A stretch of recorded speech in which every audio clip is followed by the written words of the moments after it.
wavering at 30.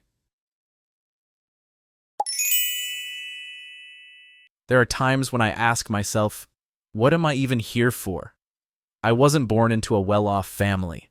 To put it bluntly, we were poor. My parents divorced when I was very young, probably around 3 or 4 years old. Back then, I was too little to understand what was happening. I only knew that from that moment on, I would live with my mother. My mom, a strong yet struggling woman. To raise me, she had to do all sorts of jobs, from selling street food to working as a kitchen assistant to cleaning houses. Everything she did was just so I could have food to eat, clothes to wear, and a chance to go to school like other kids.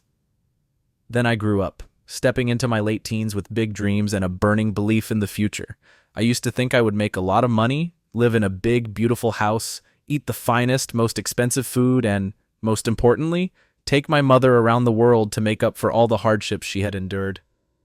But life isn't a dream. It's nothing like the inspiring movies I used to watch. It's harsh, it's cruel, and it slapped me right in the face. I realized I had no special talents, no striking appearance. I had no clear advantage to hold on to. In my early working years, I was like a worker bee, tirelessly grinding from morning till night, selling my labor to various companies. I thought that as long as I worked hard, everything would be fine. But gradually, I realized I was burning out, trapped in a cycle that drained both my body and my mind. I've always been an introvert. I fear crowds. I'm bad at communication. And there are even days when I don't feel like speaking to anyone at all. I know my weaknesses. I understand that if I don't change, I'll lose many opportunities. And in reality, I have already let many chances slip away simply because I was hesitant, because I lacked the courage to step out of my comfort zone.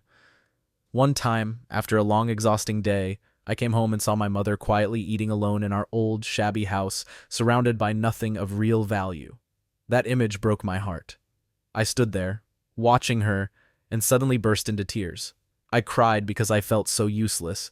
I cried because after all these years, I still hadn't been able to change my life, or my mother's.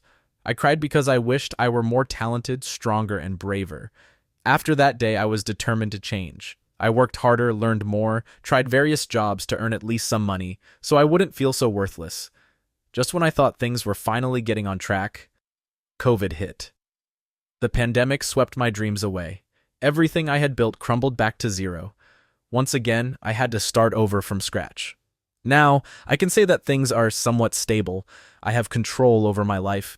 But whenever I look around, I still feel like I'm far behind my peers.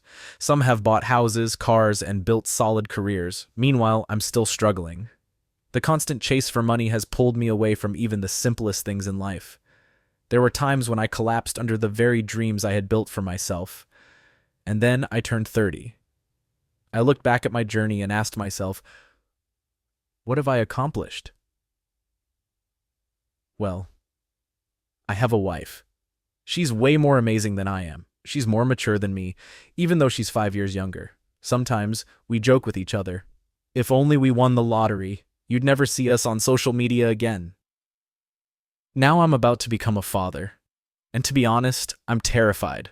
I still keep working hard, juggling multiple jobs to take care of my mother, my wife, and our soon-to-be-born child. I'm scared that I won't be good enough to be a father. I'm scared that I won't be strong enough to carry my family. I'm scared of so many things, but that's life. Worries will always be there, walking alongside us. I'm sorry if today is a beautiful day for you, and here I am pouring out all these gloomy thoughts. But sometimes people need a quiet moment to reflect on themselves, to allow themselves to be weak, just for a little while. Thank you for listening to my story.